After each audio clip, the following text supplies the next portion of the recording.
Hi, my name's Caitlin. Hi, I'm Cody. Hi, I'm Jenna. Hi, and I'm Calvin. And I'm Councillor Cartmill. So we've got some questions for you. So the first question is, do you have any advice for future youths looking to work in the council? Well, firstly, sticking at school. Make sure that you get your qualifications. Volunteer. Come to an organisation such as the Balcall Community Wing and volunteer. You'll meet people of all ages, of all backgrounds. Come along and do that. That gives you the life experience. Listen to your mum and dad. Your mum and dad have got a lot of life experience. If you're grandparents, listen to them, quiz them, read, search on the internet, do all of those things, become a rounded person, and you'll be fantastic. Yeah. How can youths assist with the current drug and crime in area within Balcall and Bathgate? Oh, now there's a tough question. Right, so you should obviously look into the dreadful effects that drugs have on human beings, and I have sadly seen people who have taken drugs who are no longer with us, and it's a terrible, terrible waste of life, and it's dreadful for the people's families. So look into that, but find places to put your positive energy. Find places you've got that energy, you're all young and you're all vibrant, and find places to put that energy. You're doing that by coming here. Do that and make sure that you become a great example to your peers. Make sure you become a great example to your friends, to everybody at school, all the good things that you're doing, and hopefully that will steer them away for the nasty, horrible thing that is drugs. Yeah, you work with the street pastoral. I do. We're considering setting up a younger age group. Do you think this would be good? I think it'd be wonderful. Street pastors are drawn from members of churches throughout the community, throughout West Lothian. I first saw them in Liverpool when I worked in Liverpool a number of years ago. They're not there to preach all the time, they're not there to start speaking about God and Jesus. They can do that if they want, but they're there to provide support. Simple things like girls at night might have high heels on and they can't walk in them, we've got flip-flops, but to have young people involved would be absolutely fantastic. So I would support you that 100%. Tell us your most memorable event as a councillor. My most memorable event as a councillor. There's been many that have been like ceremonies to remember. In 2016, it remembered the 100 years since the anniversary of the start of one of the bloodiest battles that ever was, the Battle of the Somme during World War One. We held it in Bangor Church, which is closed at the moment, but we cleaned it up, did that. My grandfather fought in World War One, fought in the Battle of the Somme and survived it, so it was a really personal thing to be, because there was terrible carnage in there. I think the thing I'm most proud of what I have done is I've managed to connect many cycle paths around the area, so that you can actually now cycle from Bathgate to Edinburgh. You have to cross the road twice, but obviously you go off your bike and push, but you can cycle from Bathgate to Edinburgh without being on the road. And I'm a great believer in cycling. I love cycling, great passion for it. So I would say remembrance of the sacrifice that was made, the thankfulness that I have in my life that my grandfather survived that battle all those years ago, and the ceremony that went with it. But for me personally, I think maybe getting those cycle tracks done, that's something that will be there when I'm gone, and people, generations will be able to use that. There are others, but that's the two things that spring to mind. Okay. As a councillor, what do you see as the main priority for this area?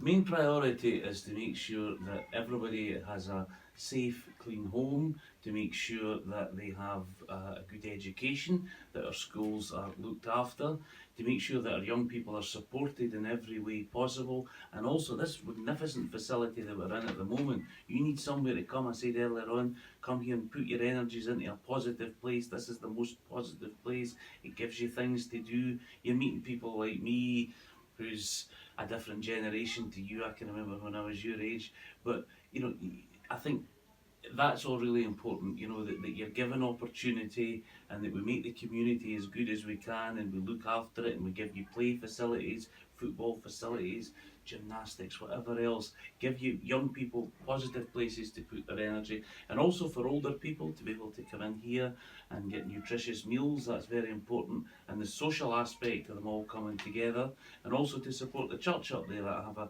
great respect for the minister up there, Chris Gilbraith. I think he does a fantastic job in so many ways, and I think it's important to support that. So it's all about support. It's all about all coming together, working together, and supporting each other. that your question? When did you become a councillor? Well, I've always been interested in politics, even when I was a child. Both my mum and dad were interested. My mum's family were all kind of involved in the trade union movement. My grandfather was a great trade unionist, member of the Labour Party. However, my father's side of the family, many of them were Conservatives. So I had a kind of mixed upbringing as a child. I had some of my family that were Conservative, some that were Labour. But ultimately, I wanted to get involved to preserve the things that I think that are great, preserve the things that need to be preserved, historic buildings, you know, institutions, charities, so many groups that are doing, churches that are doing good things, but also to try and change the things that need to be changed and to support things. I mean, I remember when this was just an embryo of this building, if you like, there was nothing really here, and I wanted to support that and come forward. I can remember when there was a community club in Bog Hall, up where Marina Avenue is. It's a real shame that was taken away. I worked in that a long time ago. I think there were some people that worked in the council at the time, and indeed were councillors, that did not give that place the support that it should have got. It could have been still there. So I was determined on my watch that was not going to happen. So I wanted to do the best for the community. I was born in Badgate, grew up in Badgate, but I went away from Badgate for a number of years. I worked in Liverpool, London. I lived in Los Angeles, California for a year. So I wanted to bring that experience that I had here and use that experience and try and do the best for everybody, or as best as I could. And also listen to what you've got to say. I don't have the answers to everything. You sometimes have the answers to things. And I listen to that and act on that. What did you do as a career before you became a councillor? Oh, I did a few things. So when I left school at first, very diverse. Left school at first, I worked in golf for a couple of years. Then I ended up running a nightclub, would you believe, for about 3 years, which was great fun. Then I worked for a lot of years with the Country Park Ranger Service, based mostly up at B Craigs. I then left there and I worked in the third sector, the charitable sector, doing a few different things. I ended up being the UK Coalition Against Poverty National Chair, based in Liverpool. So we had an office in Liverpool, Rhyl, and over in Belfast. In between that, I had a gap year when I was about 29, and I went to the US and I stayed for 9 months in Los Angeles, California, and a couple of months in Washington DC, quite close to where the White House is. Tremendous time, but that was a kind of gap year. Just before becoming a councillor, I worked for Michael Connarty, who was the Member of Parliament here. So I worked in Parliament, in the UK Parliament. It was great. Used to walk along the corridor and meet the Prime Minister and get quite blasé about it. You know, I'd come home every couple of weekends and I said, yeah, I was chatting to the Prime Minister with that. People would say, really? And that's not us, that's what I'm working. So I had a wide variety of things before I became a councillor, and I think that's really important because I can draw on those different things in the other place. I love Badgate with a passion, but I've lived other places. I haven't always lived here, living in Liverpool, London, Los Angeles. It let me see things from another perspective. So I thought that I could use all of that to come back here, use that and try and represent Badgate as good as I could, because I love this town, I'm a Badgate bairn, but using my life experience and other things. What advice would you give your 15-year-old self now? Ah, great question. Great question. What advice? Well, I'm lucky I've had a great life. I've had a sadness in my life because I lost my parents at quite a young age through no fault of my own. I wish I had realised I was going to lose them so quickly, and maybe I would have done more with them. I don't know. I mean, I could have gone. I passed the exam to go to Oxford University, didn't go. My father wanted me to go to the army because he had been an army man. He wanted me to go to Sandhurst, I didn't go. So what advice would I give myself? I like how my life's turned out. So I would say maybe I should have spent more time with my parents. Other than that, it's hard to say. I'm very fortunate to have had a great life. I've had dogs all my life. I've lost my dog. You know, you'll have a dog for about 12 or 14 years.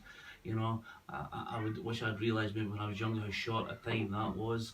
So I guess my advice to myself is maybe my advice to you: cherish your parents, cherish your grandparents, cherish your aunts and uncles. They're not always going to be here. Ask them every question, spend loads of time with them. Maybe I should have done a little more of that instead of spending so much time with my friends and such like. But advice, you know, be a decent person, try and, you know. So my advice to my 15-year-old me, yeah, do as you did. It was fun. help with the rubbish problem in Balcock and Bathgate? The rubbish problem. Yeah. Well, there is an organisation called West Lothian Litter Pickers, and they go out most weekends. There's a guy called Jason Wilcox. So maybe you look at his Facebook page and volunteer for that. It's a pity that litter is there in the first place, I have to say, because I mean it's something I'm really passionate about. I hate seeing people drop litter. I will challenge people when I see them do it. So I guess you can lead on this. You can say to all your peers, to all your friends at school, to your family, if you see them dropping something that's unacceptable, pick it up, put it in a bin. If there's not a bin handy, put it in your pocket. If you're away a drive somewhere in a car, just leave it in the car till you get to a lay-by where there's a bin. I think practically you could start a little group. Get some, the council would give you the little graspers, they would give you the bags, because I mean that really makes the community look great if we got the litter lifted. Litter's horrible, I hate it. You go to some countries, I've been in Singapore, Germany to name a couple, there's no litter. It's just culturally people do not drop litter, but here somehow it seems acceptable, and it's wrong. It really is wrong. So maybe get involved with West Lothian Litter Pickers, maybe start up your own wee group, but importantly, just make sure that you tell all your friends this is not acceptable. Take pride in your country. We love this country. We don't want litter. We don't want that lying around. We don't want dogs eating it, cattle eating it, and all the other things that can happen. Make sure, keep it clean and green. Clean and green. Do you have any future plans for your youth in your role as a councillor? For youth in my role as a councillor, I just love having young people having places to put their energy. I think I said that earlier on.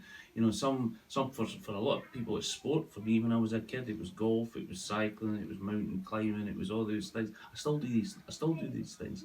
So I think finding places to put your energy and making sure that facilities are open, like the hall's open. I'd love to see this place open much more, so that you've got that facility, especially winter nights. Night you go through there, play badminton. So places to find to put your energy. Nothing worse as kids hanging about street corners getting in trouble.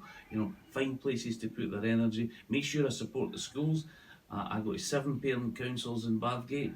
I go along and I try and help as best I can. The parents have things to say to me and things they need help with. I try and do that.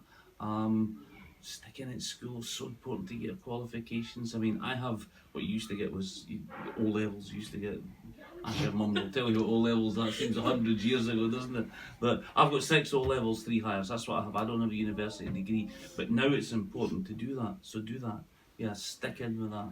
Stick in with that. Last question. Can you tell us 5 things that you would like to see in Balcock and Bathgate in the future years?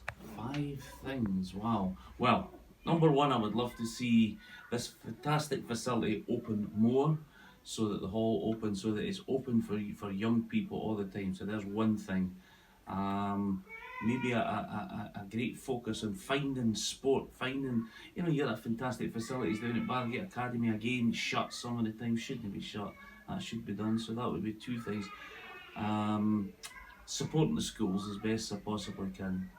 Just whatever monies we can find, give it to the schools to do things. So that's 3 things. 4 things, supporting families. It's tough times for families. It's tough and it's wrong that some families have to go to food banks.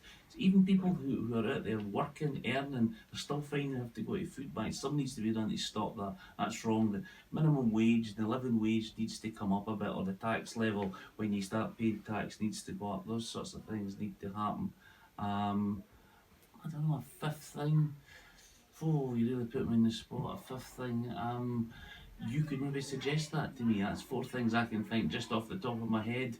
Obviously I haven't rehearsed this. Maybe you could suggest something, say, well, I like what you say, but you should have said such and such, or that might be something for you. You tell me something else that you would like. Does that sound good? Yeah.